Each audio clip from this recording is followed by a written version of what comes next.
Welcome, foolish mortals, to Toonzy. If you believe you understand the chilling caress of true fear, if you think you've stared into the abyss and it has stared back, I promise you, you haven't seen anything yet. Tonight, we delve into a story that will make you question the very shadows in your own room.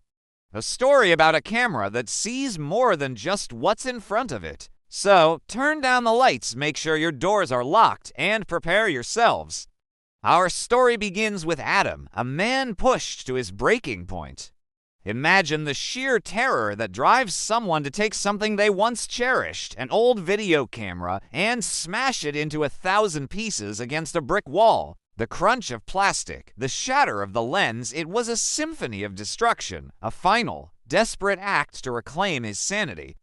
He swept up the fragments, a feeling of relief washing over him. It was over. The nightmare was finally over.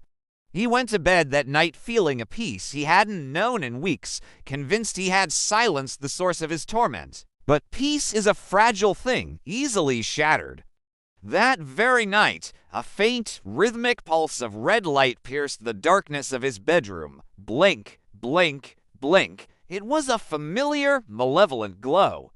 His heart hammered against his ribs as his eyes traced the light to its source. It was coming from inside his wardrobe. With trembling hands, he creaked the door open, and there it was. Sitting on a pile of old sweaters, pristine and whole, was the camera? Not a scratch, not a crack. It was as if he had only imagined its destruction. The red recording light blinked at him, a silent, mocking eye in the dark. How was this possible? He had seen it break, felt the shards in his hands. Was he losing his mind? The next morning, driven by a new wave of panic, Adam took the camera far from his home. He drove for miles to a remote landfill, a graveyard of forgotten things. He hurled it into a vast pit of refuse, watching it disappear beneath a tide of discarded junk. This time, it had to be gone for good. But as the sun set, a new kind of dread began to creep in. The shadows in his apartment started to behave strangely. They weren't just patches of darkness anymore. They stretched and warped, elongating into grotesque, unnatural shapes that seemed to writhe and crawl along the walls and ceiling. They weren't his shadows. They belonged to something else, something unseen. And then came the whispers, faint at first like the rustle of dry leaves, but growing more distinct with each passing night. They weren't coming from outside his window or from another room. The sound was insidious, impossible.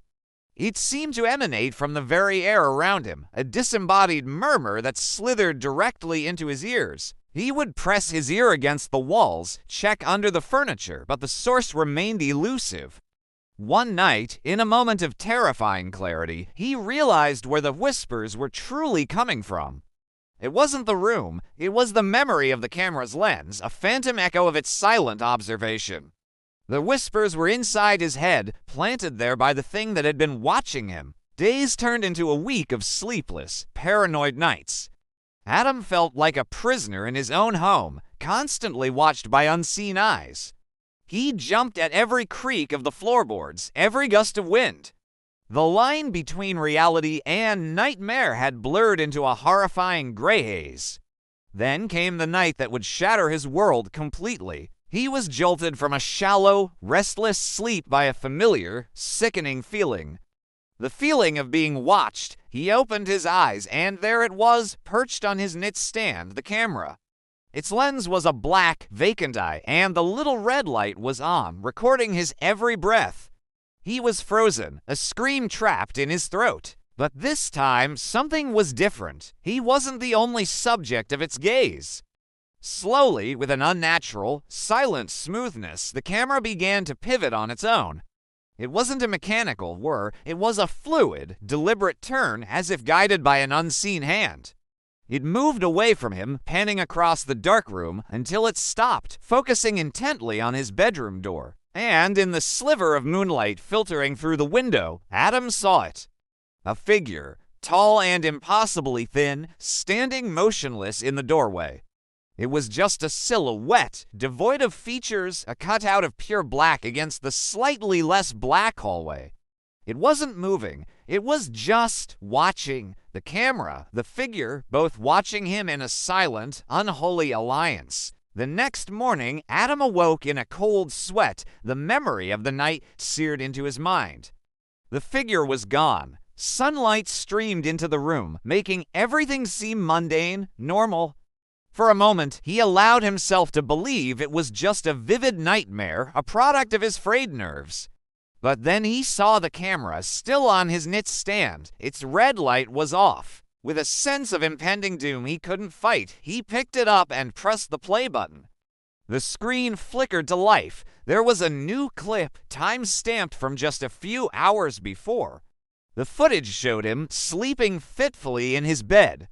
The angle was from the knit stand, confirming it was real. He watched, his blood turning to ice, as a long, pale hand with spindly fingers slowly entered the frame. It reached out, hovering over his sleeping form for a moment before gently, deliberately, touching his shoulder. The clip ended. Adam lived alone. He had always lived alone. Thank you for joining us on this descent into darkness. If you enjoyed this story, prove you're not being watched by hitting that like button, leaving a comment with your own spooky experiences, and subscribing to Toonzy for more tales that will haunt your dreams. Do it now, before someone else starts recording you.